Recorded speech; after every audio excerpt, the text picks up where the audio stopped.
Hi there, my name is Maddie Brooks, and I built a $50 million brand from the ground up. I gave everything to my company, late nights, endless sacrifices, every ounce of my ambition.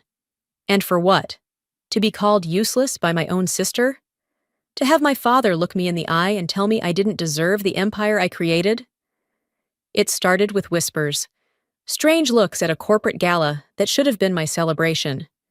Then came the boardroom ambush.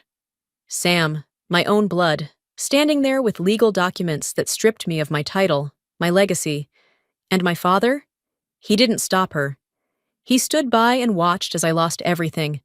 They thought I'd disappear, that I'd break, that I'd accept my fate and fade into the background. But they forgot one thing. I built this company once. And I could take it back. The evening air was crisp as I stepped out of the black town car, my heels clicking against the marble pavement leading into the grand entrance of the Astoria. The gilded doors swung open, revealing a ballroom drenched in opulence. Gold chandeliers cast a soft glow over crisp white tablecloths, and the air carried the faintest hint of expensive champagne and polished ambition. Tonight was supposed to be a celebration. Brooke and Company had just secured its largest international deal, and I had spent the past 2 years orchestrating every detail. The contracts, the negotiations, the relentless hours. It had all led to this moment. But as I made my way inside, something felt off. The usual warmth I expected from familiar faces was absent. Instead, there were stolen glances, hushed conversations that fell silent the moment I walked by. Investors I had built relationships with for years gave me polite but distant nods. A murmur of unease curled at the edges of my thoughts, but I pushed it aside. This was my night, my success. Derek appeared by my side almost immediately, a glass of whiskey in his hand. His sharp gaze flickered toward me, scanning my face like he could already sense my unease. "You're late," he said, his voice low enough that only I could hear. I smirked, lifting my chin. "Not late, just arriving with impact." He exhaled through his nose, unimpressed. "Something's going on, Maddie." "I don't like it. Relax," I muttered, grabbing a flute of champagne from a passing server. "You're always suspicious before big events." His jaw tightened, but before he could respond, a ripple of attention shifted toward the entrance. The energy in the room changed instantly, drawing eyes away from me. I already knew who had arrived before I even turned. Sam. She stood poised at the top of the staircase, a vision of power in a shimmering midnight blue gown, her smile dazzling under the crystal chandeliers. While I had spent the last 2 years building the company, she had mastered the art of stealing the spotlight. A waiter moved past me, nearly brushing against my shoulder, and I caught the tail end of a hushed conversation nearby. "She doesn't even see it coming." My grip on the champagne glass tightened.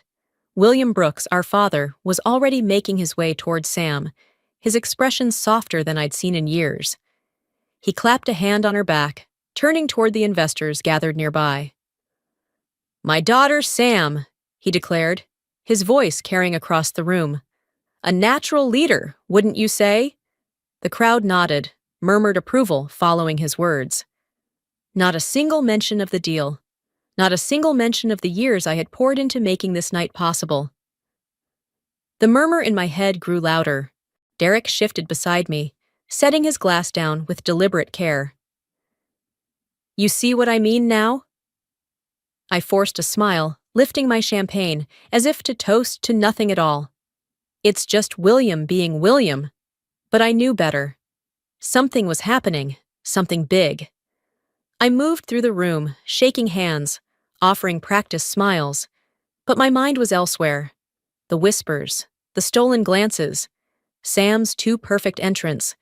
By the time dessert was served, I was barely touching the chocolate souffle in front of me. The unease had curled into something heavier, sitting low in my stomach. I needed fresh air. Stepping out onto the balcony, I inhaled deeply, trying to shake the tension gripping my chest. The city stretched out before me, glittering and endless, but for the first time, I felt small. Derek's voice cut through the night air behind me.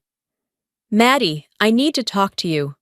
I turned, seeing the serious set of his jaw, the way his hands curled into fists at his sides.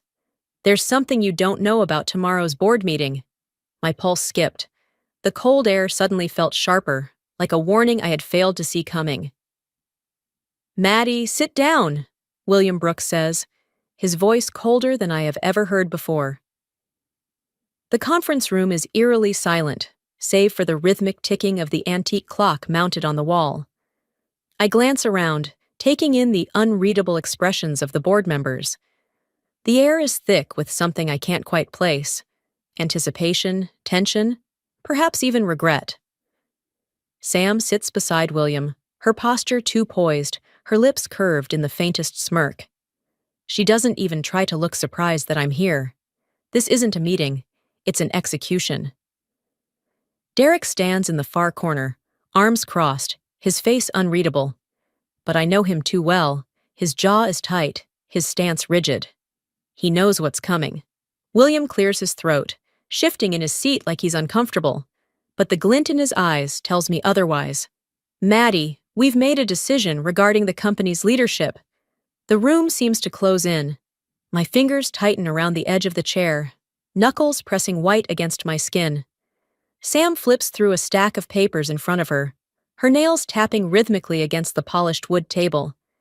She doesn't look at me. She doesn't have to. "Brook and Company needs a leader with a broader vision," she says smoothly. "Someone who understands the corporate world at a strategic level." I blink. "Excuse me?" She finally meets my gaze, and for a brief moment, I see the victory dancing in her eyes. "Effective immediately," she continues. "I will be stepping in as the new CEO." The words land like a slap, a sharp, cold sting that leaves me breathless. My gaze snaps to William, expecting, no, needing him to say something, to stop this, to tell me this is a mistake. But he doesn't. Instead, he nods. "This is what's best for the company. I hope you'll understand, Maddie." Understand? I grip the chair tighter, my nails digging into the leather. My pulse pounds in my ears, but I force my voice to stay level. "You're removing me? After everything I've done for this company?" Sam leans forward, resting her chin on her interlaced fingers. "Did you really think you built this alone?" My stomach twists. She tilts her head, feigning sympathy. "While you were busy designing products and running day-to-day operations, I was securing the future. Investors need more than ideas, Maddie. They need leadership, stability, vision."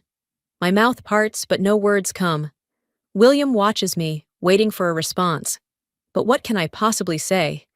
That I've dedicated my life to Brook and Company? That I've bled for it, sacrificed for it? That every success they're celebrating came at the cost of my time, my energy, my very sense of self? And yet, here I am, disposable. How long? My voice is quieter than I intend. Sam arches a brow. "How long have you been planning this?" She exhales, sitting back. "Months." The answer slices through me.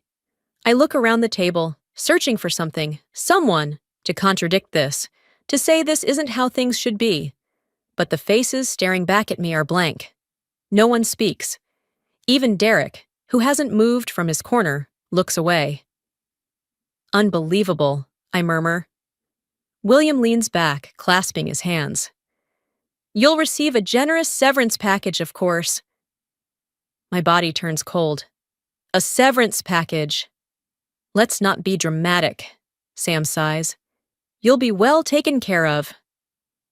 I stare at her, my chest rising and falling with barely contained fury. "You'll regret this, Sam." Her smirk widens. Doubtful. The room feels suffocating. I push my chair back, the legs scraping against the hardwood as I stand. No one stops me. No one calls my name. My heels echo against the marble floor as I make my way to the exit, back rigid, chin high. But as I step into the elevator, the weight of it all crashes over me. My title, gone. My father, lost. My sister, my greatest enemy. The doors slide shut, trapping me in the suffocating silence. This isn't over, not even close. You really thought I'd just walk away?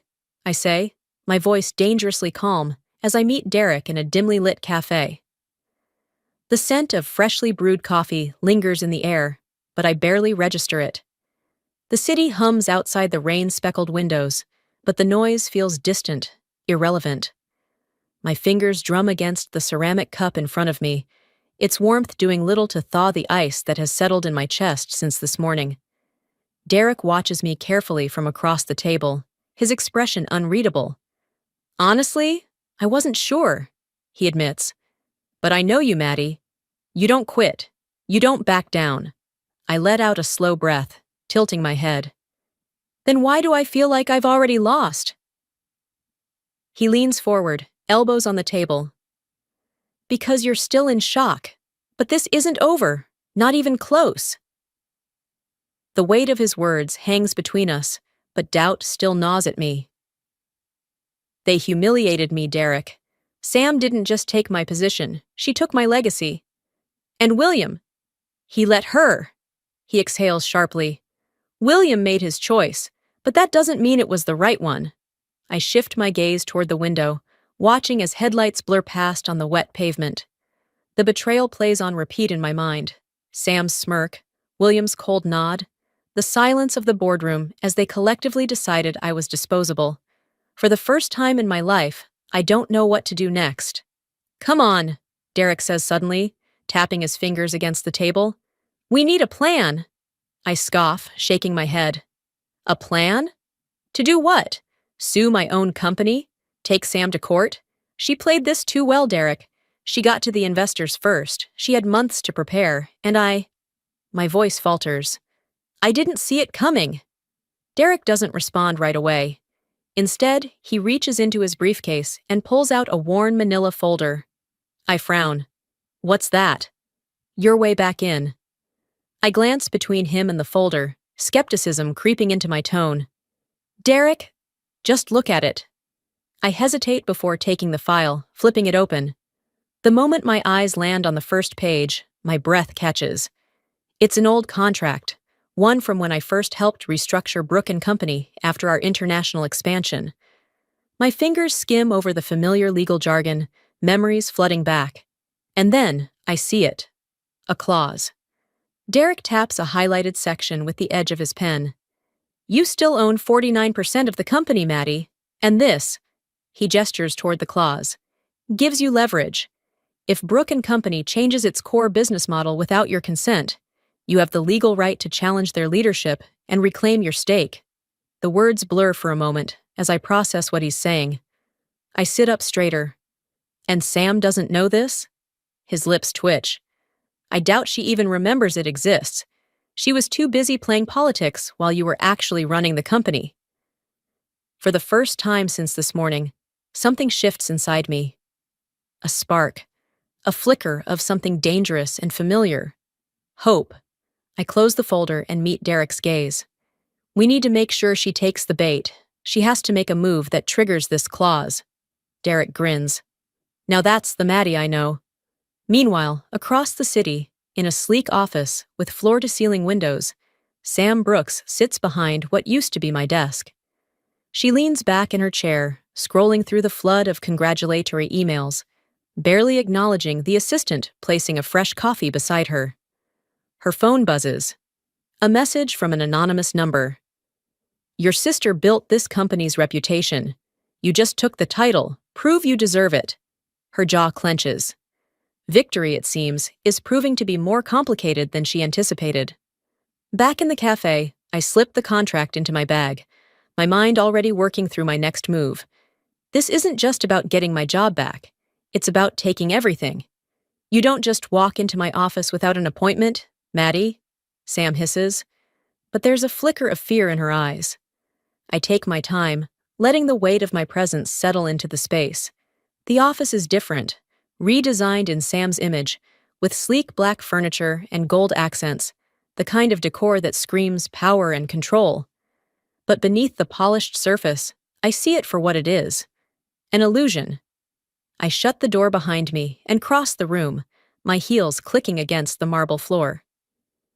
It used to be my office, I say evenly, settling into the chair across from her desk. I don't need an appointment. Sam leans back, draping an arm over the leather armrest, her smirk returning. You came to beg for your job back? Because if so, this is just sad. I smile, slow and deliberate. I came to remind you that I'm still here. She scoffs, tapping her nails against the glass surface of her desk. You don't have anything left, Maddie. No title, no authority, no leverage. She tilts her head slightly. You're irrelevant now. I fold my hands in my lap, keeping my expression unreadable. Then why do you sound nervous? The muscles in her jaw tighten for a fraction of a second before she masks it with a laugh. You're delusional. Maybe, I say lightly. Or maybe you're not as untouchable as you think. For the first time, uncertainty flickers in her gaze. Just a crack, but enough for me to see it. She straightens, smoothing the front of her blazer. You can glare at me all you want, but the fact remains, you lost. Brooke and Company is mine now. I hum under my breath, as if considering her words. Funny, that's exactly what I used to think. A flash of irritation crosses her face. She expected me to crumble. She wanted me to lash out in anger, to storm in here screaming about betrayal. But I won't give her the satisfaction. Instead, I rise from my seat with an air of indifference. Enjoy your throne while it lasts, Sam. Nothing stays the same forever. I turn and head for the door, leaving her staring after me. The moment I step into the hallway, the tension coiled in my muscles finally unwinds. The employees around me glance my way, some quickly looking away, others offering sympathetic half-smiles. But I don't stop to acknowledge them. Not yet. Outside the building, Derek waits by the curb, leaning against his car. He watches me carefully as I approach. How did it go? I exhale through my nose. She's predictable. That's good for us. Derek tilts his head. And? I slip on my sunglasses and smirk. She's scared. That night, I sit in a quiet corner of a high-end steakhouse, facing Richardson, one of Brooke and Company's biggest shareholders. The older man swirls the whiskey in his glass, studying me with sharp, assessing eyes. So, he says after a moment, what exactly are you proposing? I take a sip of my drink before meeting his gaze. A safety net, I say smoothly. For you, for the company. We both know Brooke and Company wasn't built on Sam's vision. Investors trusted me to steer the ship. But now she's at the helm, making reckless moves. Richardson strokes his chin, thoughtful. And what makes you so sure she'll fail? I set my glass down carefully. Because she thinks the title makes her untouchable. But the moment she shifts Brooke and Company's direction without investor consent, that illusion shatters. He doesn't respond immediately, but I see the gears turning. He may not be ready to commit yet, but he's intrigued. And that's all I need for now. Later that night, across the city, Sam sits at her desk, scrolling through reports when her phone buzzes. A message from an unknown number. Your sister is making moves. You need to stop her before she gets too far. Sam tightens her grip on the phone. She thought I would stay down. She thought wrong. Her laptop screen illuminates her face as she starts typing. If I want a war, she'll make sure it's a fight I won't survive. You need to be careful, Maddie, Derek warns. Sam won't hesitate to destroy you if she has to. She already tried, I mutter, stopping near the kitchen island. She stole my company. What more can she do? There's a pause. Then Derek exhales sharply. You're underestimating her. I don't respond. Because the truth is, I know he's right. Across town, in a high-rise office with floor-to-ceiling windows, Sam sits opposite a well-dressed man in a charcoal suit. We need to paint a different picture of Maddie, he says smoothly, flipping through a stack of documents. If we make people doubt her past leadership, they won't trust her comeback. Sam's lips curl into a slow smirk. And how do we do that? He leans forward, tapping a finger against the papers. We control the narrative, highlight every risk she took, every mistake she made, make them question whether she was really as competent as they believed. Sam nods. Do it. The next morning, my phone won't stop buzzing. I rub my temples before grabbing it off the counter, already bracing for whatever fresh hell is waiting for me. Derek's name flashes across the screen. You need to see this, he says the moment I answer. I open my laptop, navigating to Business Insider. My stomach clenches at the headline. Was Maddie Brooks' success a lie?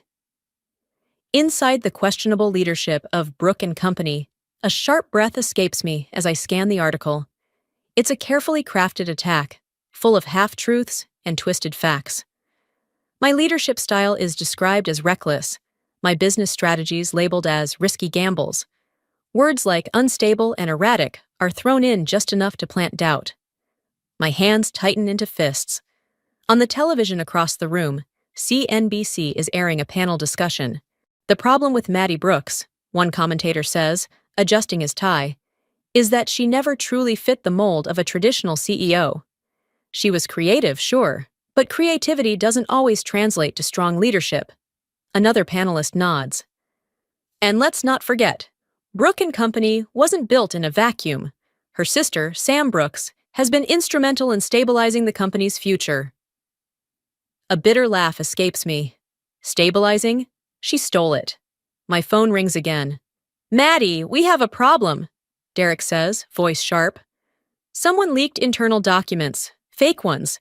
They make it look like you were involved in financial mismanagement before you stepped down. The room tilts slightly. I grip the edge of the counter. What? It's bad, he continues. They're circulating through investor circles, and people are starting to question whether you really ran the company as cleanly as you claimed. My pulse pounds in my ears. Sam. It has to be her. I force myself to take a breath, shoving down the surge of anger rising in my chest. Can we prove they're fake? We're working on it, Derek says. But perception is everything, and right now, the perception is that you're a liability. I close my eyes for a brief second before opening them again. She's trying to erase me. She took my company. Now she wants my reputation too, but I won't let her have it. An hour later, I step into the boardroom of a downtown office. The sleek glass walls reflect the city skyline behind me, but I barely notice. A major investor is waiting inside. I take a steady breath and step forward. Then I see her. Sam is already sitting at the conference table, legs crossed, a knowing smirk on her face. Our eyes lock. This battle just became personal. You didn't think I'd just sit back and watch, did you? Sam smirks, crossing her arms. The conference room is thick with tension, the air almost stifling under the weight of expectation. A long mahogany table stretches between us, polished to a pristine shine that reflects the faces of the investors sitting on either side. I force myself to stay calm, my fingers tightening around the chair before I sink into it. Across from me, Sam leans back, every inch of her posture radiating arrogance. The investor at the head of the table, Mr. Caldwell, clears his throat. Maddie, there are serious concerns about your past leadership. Can you explain these financial discrepancies? I meet his gaze without hesitation. They're fabricated, I say smoothly, designed to discredit me. Caldwell raises an eyebrow. Fabricated? Before I can answer, Sam tilts her head, feigning curiosity. Are you saying the records are fake, Maddie? Because the board has seen them. My jaw clenches. She's good, twisting the narrative, making me look defensive before I can even present my side. I take a breath and straighten my shoulders. Let's be clear, this isn't about my past leadership, it's about control. Brooke and Company has thrived under my direction for years, and now that I'm gone, certain people are eager to rewrite history. A murmur ripples through the room. A few investors exchange glances, their confidence in Sam wavering. Good. I shift my focus to Caldwell. You all know my record. I built this company's brand. I turned it from a struggling name into an industry leader. You've seen the growth, the numbers, the client expansions. And now, suddenly, these so-called discrepancies appear the moment I challenge my removal? Sam exhales a short laugh, shaking her head. Conspiracies won't save you, Maddie. Facts will. I turn toward the investors, ignoring her. What you don't know, I continue, voice measured, is that someone inside Brook and Company wants to change everything, including who owns it. Silence. Sam's fingers twitch slightly against the surface of the table. I press forward. You think this is about keeping Brook and Company strong? Look deeper. Ask yourselves who benefits if I'm erased from the picture. The investors shift, uncertainty creeping into their expressions. I glance at Sam. Her lips tighten into a thin line. She knows I'm not just defending myself. I'm planting seeds of doubt in their minds. Caldwell exhales, rubbing his temples. We'll need to conduct our own internal review, he finally says, to verify these claims. Sam nods, recovering quickly. Of course, she says smoothly. Transparency is important. I stand. It certainly is. Our eyes lock once more, an unspoken warning passing between us. Later that night, my phone buzzes. Derek. I answer on the first ring. Tell me you have something. There's a pause. Then his voice drops, urgent. You're not going to believe this. I sit up, heart pounding. What? I just got intel. Sam had a private meeting with a rep from Lancaster Group last week.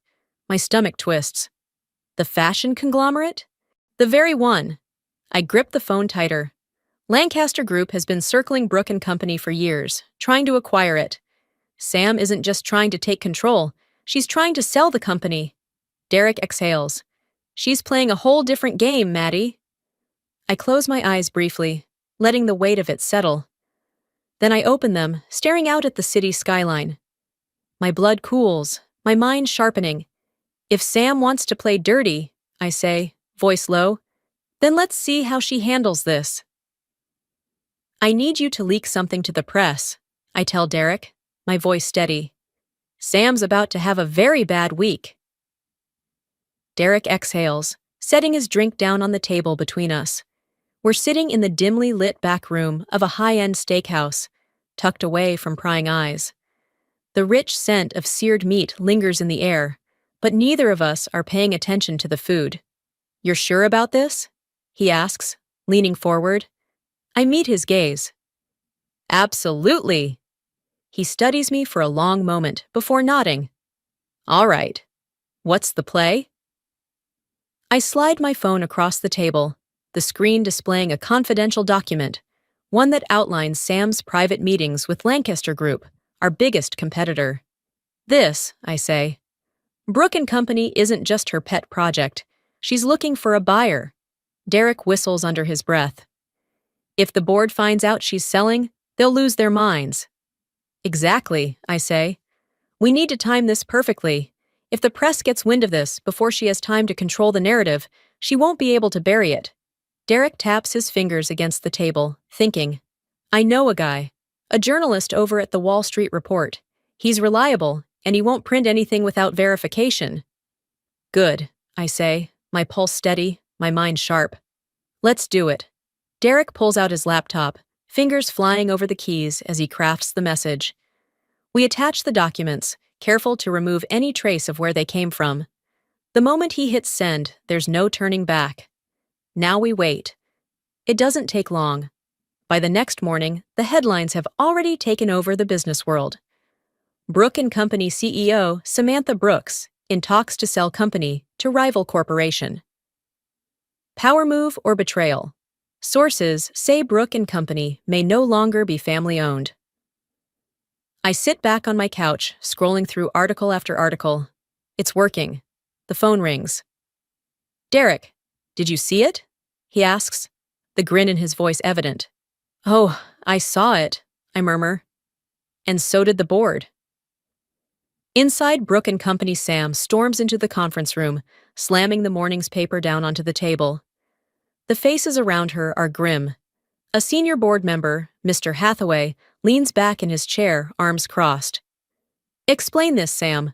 Were you planning to sell us out? Sam straightens, smoothing her blazer.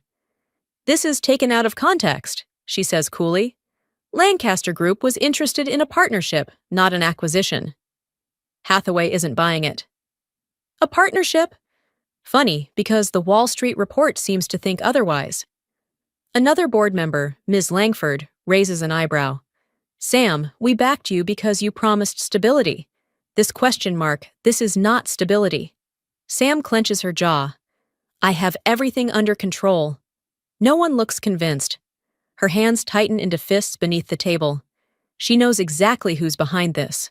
Later, that night, I'm in my apartment, pouring a glass of whiskey, when my phone pings with an email notification. The sender is anonymous. The subject line reads, "You need to see this." Frowning, I open it. Inside is a single message. I have information that can help you. Meet me tomorrow at 8 p.m. Don't trust anyone. I stare at the words, my heart pounding. Derek looks over from where he's seated. What is it? I turn the screen toward him. His brows furrow. That could be a setup. Or it could be the break we need, I counter. A heavy silence stretches between us. I look back at the email, my fingers hovering over the reply button. If this is real, I might have just found my way back into Brooke and Company. If it's a setup, I could lose everything. Are you sure about this, Maddie? Derek asks. This could be dangerous. I glance at him from the driver's seat, gripping the wheel a little tighter. The city lights blur past as I navigate the downtown streets, heading toward the meeting location. The weight of what I'm about to do sits heavy in my chest, but there's no room for hesitation now. I don't have a choice, I say, voice steady. If this person has real intel on Sam, I need to hear it. Derek exhales, rubbing his temple. Just don't let your guard down. Whoever this is, they reached out anonymously for a reason. I nod, but keep my eyes on the road. He's right, of course. This could be a setup. But if there's even a chance that I can get something on Sam, something real, I have to take it. The bar is tucked away in a quiet part of the city, the kind of place that doesn't ask questions. A red neon sign flickers above the entrance, casting a dim glow onto the wet pavement. I park, turning off the engine, and glance at Derek. You stay out here, I say. His brows knit together.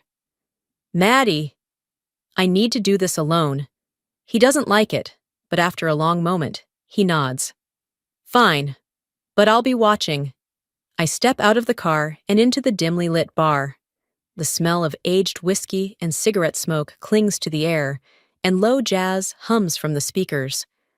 A few patrons sit scattered around, lost in their drinks and conversations, oblivious to my arrival. I scan the room. Then I see her. A woman, mid-40s, with sharp eyes and an air of quiet authority, sitting at a corner booth. Her blonde hair is pulled back into a low bun, and she stirs a drink absently, but her gaze is fixed on me the moment I step inside. I make my way over, sliding into the seat across from her. Madeline Brooks? She asks, voice hushed but firm. I nod. You know my name. What's yours? She glances around before leaning in slightly. Eleanor Grayson, Senior Financial Officer at Brooke and Company. My breath stills for half a second. You worked for my father, I murmur. I did, she confirms. And now I work for your sister, but not for much longer. I narrow my eyes. Why are you helping me? Eleanor exhales, reaching into her bag and pulling out a small USB drive. She places it on the table between us. Because what Sam is doing isn't just unethical, it's illegal. I stare at the drive, heart hammering. What's on it? Financial records, Eleanor says. Real ones. Sam manipulated the company's books to inflate revenue numbers. She needed them to look solid when she took over, needed the board to trust her leadership. But the truth? She's been funneling money into private accounts, falsifying reports to make it seem like Brooke and Company is thriving under her watch. If this gets out, she's finished. I don't reach for the drive yet. I keep my expression unreadable, even as adrenaline courses through me. You're sure about this? I ask. Eleanor nods. I've been gathering proof for weeks. The numbers don't lie, Maddie. Your sister built her empire on fraud, and if she's willing to do this, who knows what else she's planning? I finally pick up the drive, turning it over between my fingers. This is it. This is what I need to take her down, not just in the court of public opinion, but legally. You should be careful, Eleanor warns. Sam isn't stupid. She'll realize someone on the inside gave this to you. I slipped the drive into my pocket. Let her. Meanwhile, at Brooke and Company, Sam stands in her office, arms crossed, as she stares at the security logs on her laptop. Someone has been accessing restricted files. Someone from her own company. Her lips press into a thin line as she leans back in her chair. She should have known. Whoever it is, she murmurs, fingers tapping against the desk. They won't get away with it. Back at Maddie's apartment, Derek paces as I plug the USB drive into my laptop, pulling up the files. The screen floods with documents, spreadsheets, transaction logs, financial reports, all of it meticulously detailed. Jesus, Derek mutters. She really did it. I scroll through the evidence, my pulse steady. This is enough to challenge her legally, I say. With these records, we can prove she lied to the board. Derek nods, but his expression is cautious. Then we move carefully. She'll try to cover her tracks the second she finds out we have this. My laptop dings with a new message. I frown, clicking it open. A single text from an unknown number. Nice move, Maddie. But do you really think I wouldn't find out? My stomach clenches. Derek steps closer, reading over my shoulder. Shit. I grip my phone, my heart racing. The real war has just begun. She knows, Derek. We have to move fast before she destroys the evidence. I pace the length of Derek's office, my hands clenched at my sides. The room is dim, the only light coming from the desk lamp illuminating the mess of papers, files, and the open laptop in front of us. Every second counts. Derek rubs his temples before exhaling sharply. We need to verify everything first.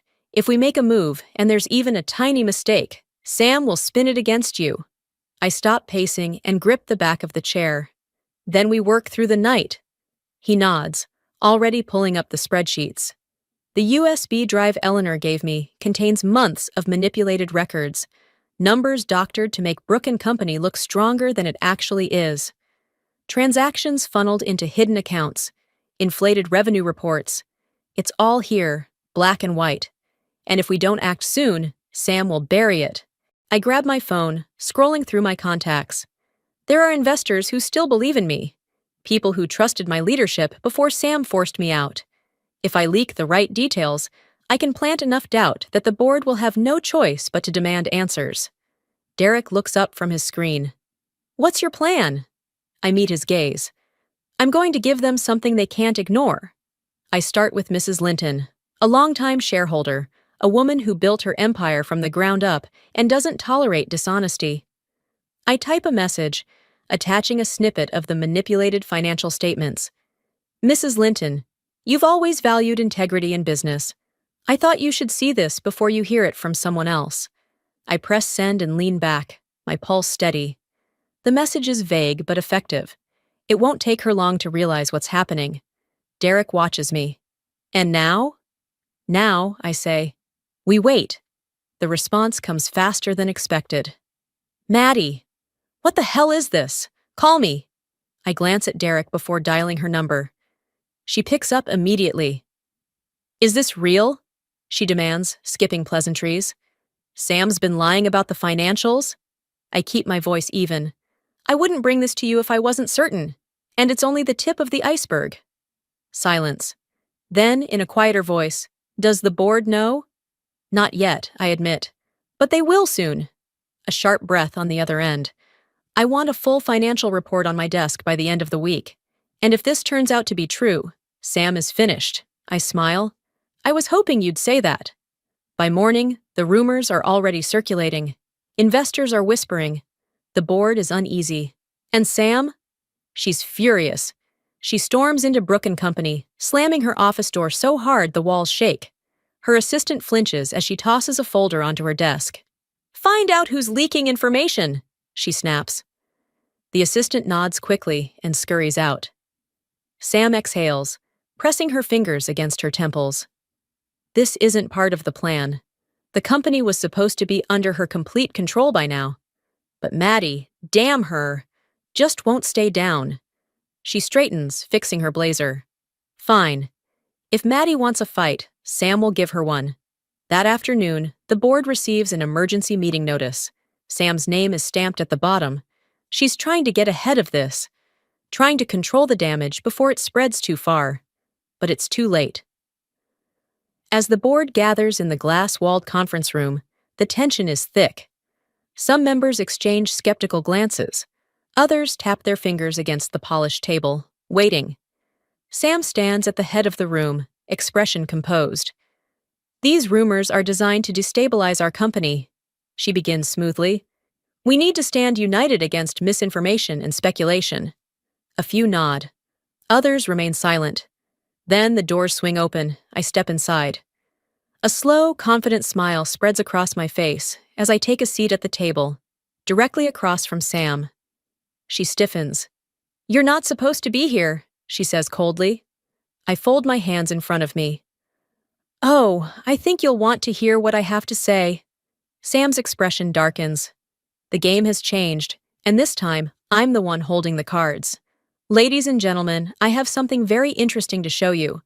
I place a thick folder on the conference table, my fingers pressing against the manila edges as I glance around the room. The tension is suffocating, but I remain calm, controlled. Every pair of eyes is locked on me, but the one I care about most belongs to my sister. Sam sits rigidly across from me, her arms crossed, jaw tight. She doesn't blink, but I see the way her fingers twitch against the table, the way her nails dig into the polished wood. She's nervous. Good. I flip the folder open, revealing the printed spreadsheets, transaction records, and internal emails that Eleanor provided. My voice is even, but the weight of my words fills every inch of the room. These documents show discrepancies in Brooke & Company's financial reports, discrepancies that started when Sam took over as CEO. A murmur spreads across the table. Board members lean in, eyes scanning the papers, as the reality of the situation begins to sink in. Sam scoffs. This is nonsense. Maddie is just bitter about losing her position. I smile. Am I? I slide a specific page forward, tapping my finger against a column of numbers. Then explain this. Revenue inflation, falsified profit margins, and accounts that don't exist. All of it conveniently benefiting you, Sam. But I'm sure there's a reasonable explanation. Her nostrils flare. You're grasping at straws, she says, voice sharp. This is nothing but a desperate attempt to undermine me. I shrug. Then you won't mind if we conduct a full audit, will you? The room goes silent. I turn my head toward Mr. Caldwell, a senior board member who has been with the company since my father founded it. He leans back in his chair, rubbing his chin thoughtfully before looking at Sam.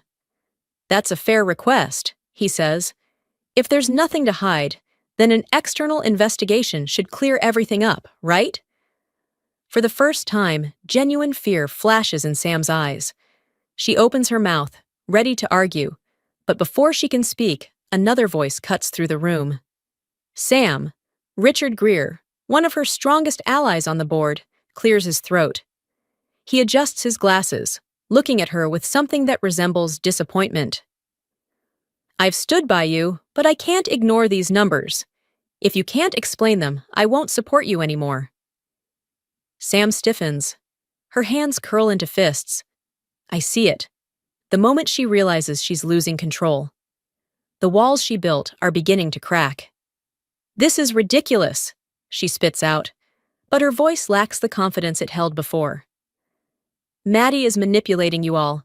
She's playing a game, trying to get revenge because she lost. I tilt my head. You're right about one thing, I say. I did lose something. But it wasn't just my position. It was my trust in you. The weight of my words lingers in the air. Silence. Then Mr. Caldwell speaks again, his voice firm. I'm calling for an external investigation into Brooke & Company's finances. Effective immediately. A ripple of agreement spreads through the room. Some nod. Others exchange cautious glances. But no one objects. The decision is made. Sam pushes back from the table, her chair scraping against the floor.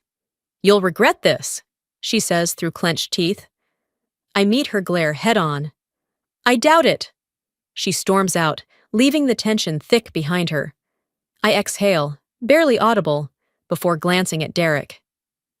"This isn't over yet," I whisper as we exit the boardroom, the hum of murmured voices following us. "But we just made her bleed." I walk down the hallway, feeling the tide turning in my favor for the first time. "We need to prepare for whatever Sam does next," I say, my voice firm. "She won't go down without a fight." Derek leans against his desk, arms crossed. "She's cornered, Maddie. That makes her dangerous." I know he's right. Sam doesn't lose. At least, not without taking someone else down with her. As the sun sets over Manhattan, I watch the city from Derek's office window. The battle isn't over. If anything, it's about to get uglier. Sam slams her office door so hard that a picture frame rattles on the wall. She paces, her mind racing. She lost control in that boardroom. Maddie humiliated her. And now, with an external investigation looming over Brooke and Company, the walls are closing in. Her assistant hesitates at the door. "Ms. Brooks, I have the investor reports you asked for." Sam snatches them, scanning the pages. Investors are worried. Shares have fluctuated since the financial leak. Calls are pouring in. She clenches her teeth. This is Maddie's doing. Sam inhales sharply, pushing her hair back. If she wants to win, she needs to shift the narrative. She needs to remind everyone who the real Maddie Brooks is. She grabs her phone. "Get me a primetime interview, CNBC or Bloomberg. I don't care which. Just make it happen." Her assistant rushes out, and Sam smirks. If Maddie thinks she's the only one who can manipulate public perception, she's in for a surprise. I sit across from Richard Greer, one of the company's major investors, at an upscale restaurant in Midtown. The air smells of grilled steak and aged wine, but I have no appetite. Richard swirls his glass of bourbon, watching me. "You've put Sam in a bad position," he says, amusement flickering in his eyes. I meet his gaze. "Sam put herself in a bad position. I just exposed it." He chuckles. "Fair enough. But you know what's coming next, don't you?" I nod. "She's not just going to sit back. She'll try to regain control." He leans forward, resting his elbows on the table. "I'll be honest, Maddie. I've been skeptical about Sam's leadership for a while. If you can stabilize things, you'll have my full backing." Relief swells in my chest, but I don't let it show. That's all I needed to hear. The next morning, Sam sits in front of a camera, her face calm and collected. "Brooke and Company has always been my father's legacy," she tells the interviewer. "It's heartbreaking to see it torn apart by personal vendettas." The journalist tilts her head. "You're referring to your sister?" Sam sighs, looking away briefly before meeting the camera again. "Maddie is passionate, but she's letting emotions dictate her actions. I'm trying to lead this company into the future. She's trying to pull it into the past." The interview airs within hours. News outlets pick up the sound bites. Sam is painting herself as the victim, the responsible leader trying to steer the company through chaos. I watch it play out on a loop in Derek's office, my arms crossed as frustration builds inside me. Derek exhales. "She's good, I'll give her that." I shake my head. "She's lying through her teeth." "But people believe her," he points out. "At least some do." I glance at my phone. Investors are calling, wanting reassurances. I'm about to respond when an alert flashes across my screen. A news headline: "Maddie Brooks's troubled past, the untold story behind Brooke and Company." I freeze. My stomach twists as I click the link. The article is full of half-truths, exaggerations twisted just enough to make me look reckless, impulsive. It digs up old business decisions, mistakes that were rectified but now seem damning. It even hints at personal struggles, things that have no place in a business conversation. "Sam just made this personal," I mutter. Derek skims the article. "She's trying to discredit you, make you look unstable." I grip the edge of his desk, my nails pressing into the wood. I won't let her win. The next morning, as I step out of my car in front of Brooke and Company, Reporters swarm like vultures. Cameras flash. Maddie, do you have a response to the allegations? Is it true you've been unstable for years? Do you plan to step away from Brooke and Company entirely? I straighten my shoulders, keeping my face unreadable. Sam wanted a war? She was about to get one. Get me a press conference, I say, my eyes blazing. It's time to set the record straight. Derek gives me a sharp nod before pulling out his phone. This is risky, Maddie, he warns. Once you speak, you can't take it back. I don't need to take it back, I reply. I just need to make sure the truth drowns out Sam's lies. The conference room at the Four Seasons is packed. Reporters fill the seats, cameras pointed at the podium where I stand. The air crackles with tension. I glance at Derek standing in the back, his arms crossed, nodding once. He believes in me, that's enough. I step forward, my voice steady. I won't let lies define me. I scan the crowd, letting the silence stretch before continuing. The real issue here isn't my personal life, it's the future of Brooke and Company. Flashes from the cameras flicker as I continue. My leadership has been called into question. But let's talk facts. I built this brand.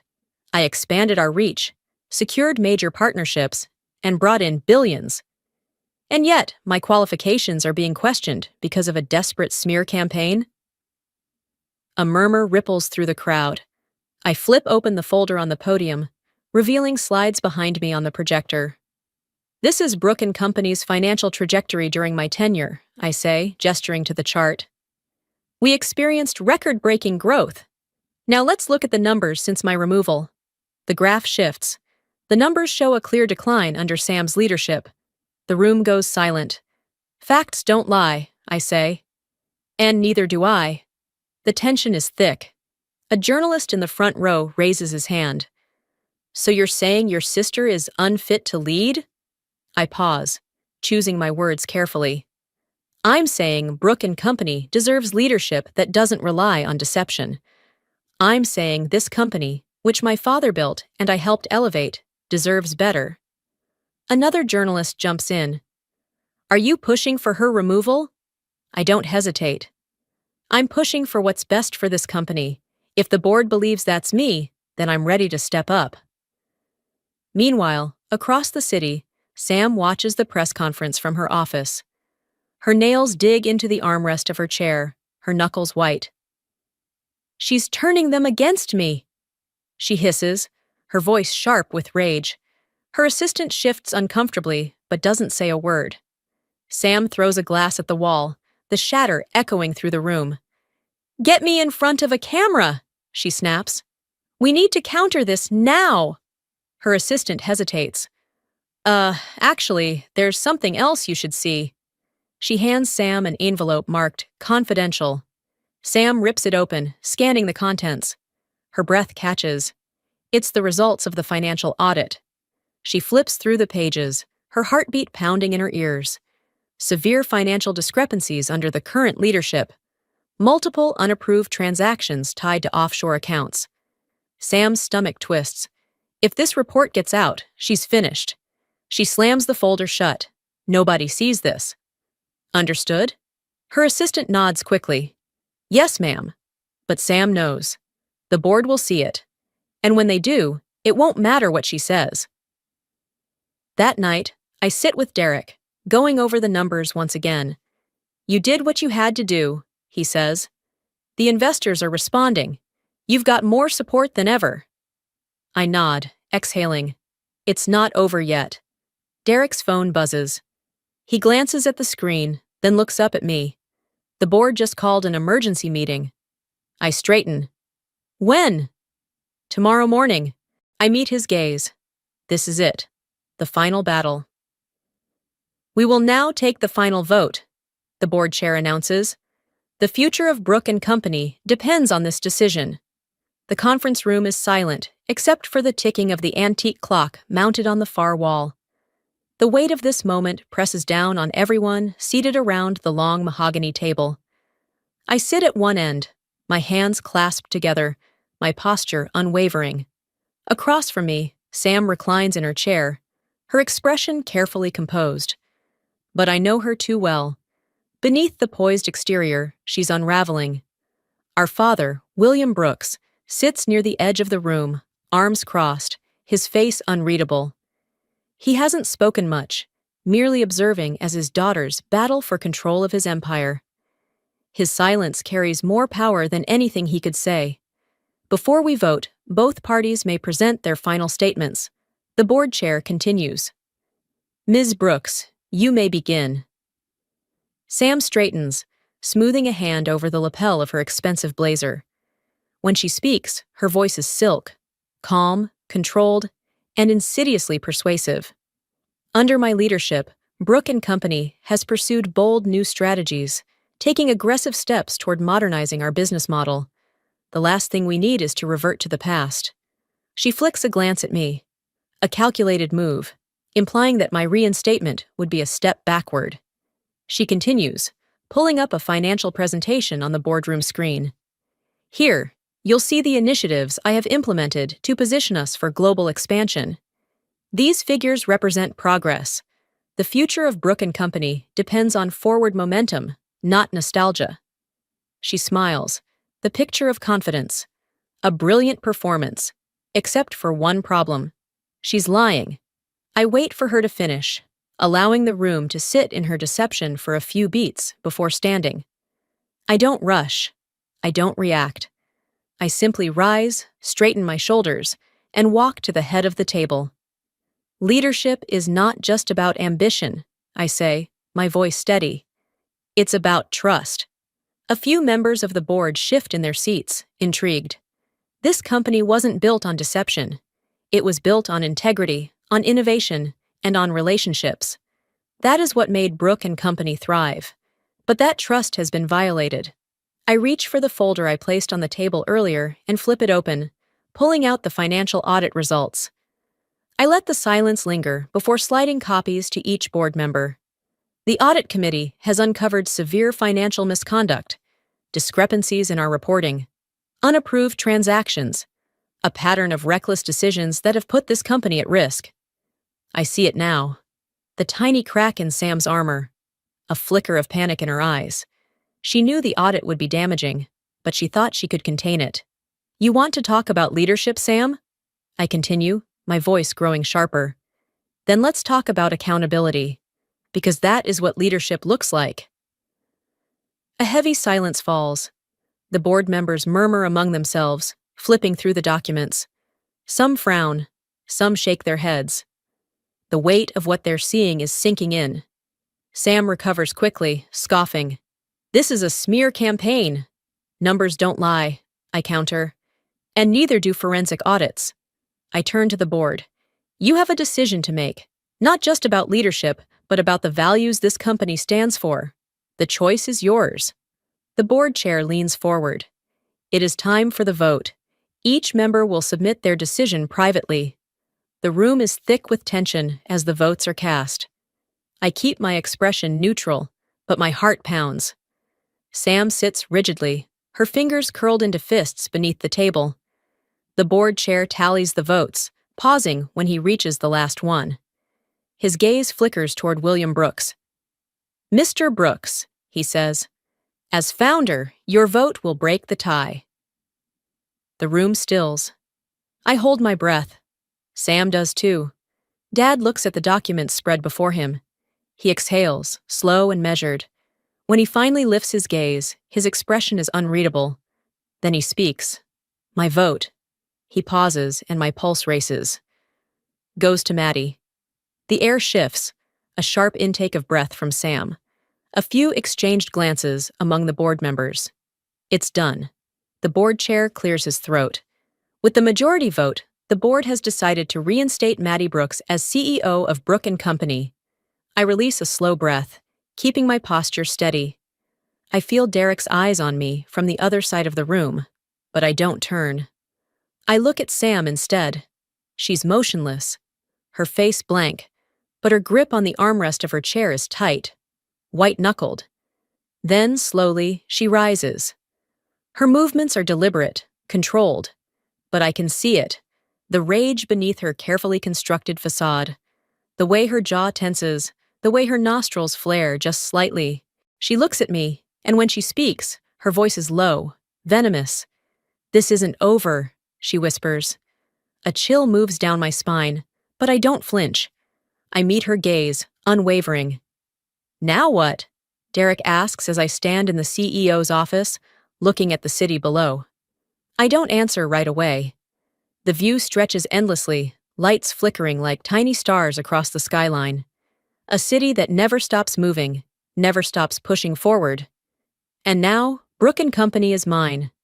I should feel victorious, triumphant, but all I feel is exhaustion settling deep in my bones. Derek steps closer. "Maddie?" I blink, snapping back to the moment. "It's done," I say, my voice barely above a whisper. "Sam is gone. Brooke and Company is mine." The words should feel satisfying, but they don't. Derek studies me for a long moment before nodding. "I'll make sure the transition is smooth. The board is already preparing the public announcement." I nod mechanically. Everything is in motion. Everything I fought for is happening. Then why does it feel so empty? Later that evening, I hear a knock at my office door. I expect Derek, maybe a board member. Instead, it's him, William Brooks. He steps inside without waiting for permission, just as he always has. The presence of the man who built this empire is still commanding, even after everything. "You did it," he says, his voice unreadable. I cross my arms. "Looks like I did." He sighs, walking toward the window, mirroring my earlier stance. "I built this company from nothing," he murmurs, staring out at the city. "And I never thought I'd see it nearly destroyed by my own daughters." A sharp pang cuts through me, but I keep my expression neutral. "Funny," I say. "Maybe if you'd paid attention to us, things would have gone differently." He exhales, rubbing his temples. "I should have handled things differently," he admits. "I should have been a better father to both of you. I don't know what to feel. For so long I wanted this. Acknowledgement. An admission of failure. But now that I have it, it feels hollow." He turns, looking at me. "Brooke and Company is yours now. But remember, power isn't the same as leadership. Don't make the same mistakes I did." For a brief second, I see something. Regret? Maybe. Then, just like that, he walks out. I don't stop him. Hours later, I sit alone at my desk. The silence is deafening. My laptop glows in the dim light, emails flooding in from board members, investors, the press. Everyone wants a statement. Everyone wants to know what comes next. I reach for my phone instead, needing a distraction. And that's when I see it. A text. Unknown number. "You may have won this round, but I'll always be a Brooks. This isn't over." A chill runs down my spine. "Sam." I stare at the message, fingers hovering over the screen. For a second, I consider responding. Demanding answers. Acknowledging the war that will never truly end between us. Instead, I delete it. But I know, deep down, I haven't seen the last of her. I turn off my phone and walk to the window. I won. But at what cost? "Now what?" Derek asks as I stand in the CEO's office, looking at the city below. I don't answer immediately. The skyline stretches far beyond my window, glittering under the night sky. The city moves forward, indifferent to what just happened inside these walls. Brooke and Company is mine. I fought for this. I bled for this. So why does it feel like I've lost more than I've won? Derek steps closer. "Maddie?" I exhale, pressing my fingers against the cool glass. It's over. He studies me, his expression unreadable. "Is it?" I don't know. Later that evening, I hear a knock at my door. I already know who it is before turning around. William Brooks steps inside, his presence filling the space with something heavy, something unresolved. The office was his once, now it belongs to me. "You did it," he says. His voice holds no pride, no regret, just a simple statement of fact. I nod. "I did." He moves toward the window, mirroring my stance from earlier. "I built this company from nothing. he says, almost to himself. And I never thought I'd see it nearly destroyed by my own daughters. I don't flinch.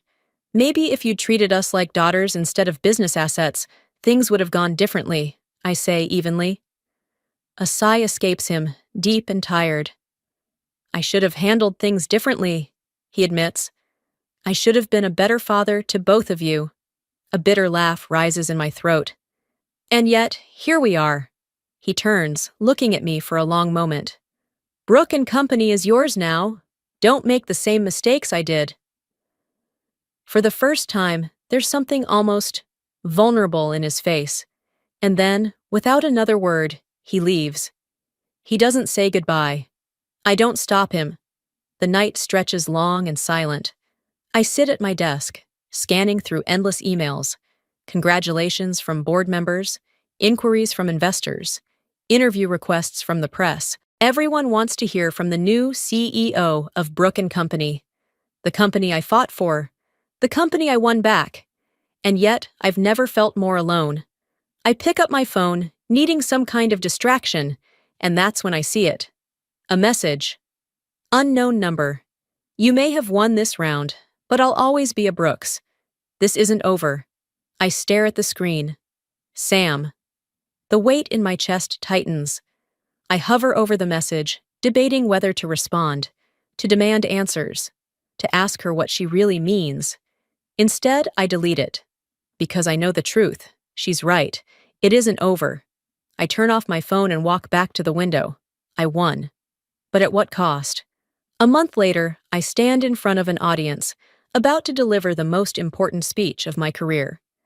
The lights are blinding, the crowd impossibly large. Business leaders, young entrepreneurs, and media representatives fill the auditorium, waiting. I grip the podium, inhaling deeply. This moment, this stage, is nothing like the battles I fought behind closed doors. Yet, in many ways, it is the culmination of them. I scan the audience, my heart steady. Then, I begin. A year ago, I thought success meant winning at all costs. I believed power was the only thing that mattered. That control was the only way to secure my future. A murmur ripples through the room. They came here expecting numbers, financial projections, and a carefully scripted corporate agenda. But I'm giving them something else. I let my voice soften, but I was wrong. Silence stretches as they wait for me to continue. Leadership isn't just about power. It's about vision. It's about trust. And sometimes, it's about knowing when to let go. As I speak, memories flash through my mind, fragments of the war I fought. The boardroom, Sam's smirk as she announced my removal. Derek, pressing legal documents into my hands, urging me to fight. The whispers, the headlines, the accusations that tried to break me. My father, watching it all unfold from the sidelines, saying nothing. Sam's venomous words before the final vote. I push the memories aside, refocusing on the room in front of me. Brooke and Company is no longer just my father's legacy, I say, lifting my chin. It's a company built on resilience, on reinvention, on the strength of those who refuse to be underestimated. The audience erupts into applause. I let the noise settle before offering one final statement. And we are just getting started. Later, in my office, the echoes of the event still linger. Messages flood my inbox. Congratulations, interview requests, new business proposals. The weight of leadership has settled on my shoulders, but for the first time, it doesn't feel like a burden. It feels like mine. I pour myself a drink, savoring the quiet. That's when I see it. An envelope, sleek and black, resting neatly on my desk. There's no sender listed. Curious, I pick it up and slide out the card inside. A simple invitation, a new startup launch, and at the bottom, a handwritten note. See you at the top. S. I blink, reading it twice. Then, I laugh softly, shaking my head. Sam. Even now, she's making moves. Even now, she refuses to disappear. A part of me wonders, will we ever stop circling each other? Will we ever be anything but rivals? I set the card down, exhaling slowly. I don't know what comes next. But I do know one thing. I'm ready. I turn toward the window, looking out over the city. Then, I whisper to myself, bring it on. Life isn't just about winning, it's about resilience, about fighting for what's yours, but also knowing when to let go. Every challenge, every betrayal, every loss, it all shapes who we become. I stand here today, not because I never failed, but because I never stopped moving forward. Strength isn't about never falling, it's about rising every single time. If my journey has taught me anything, it's this. Your value isn't defined by what you lose, but by how you rise again.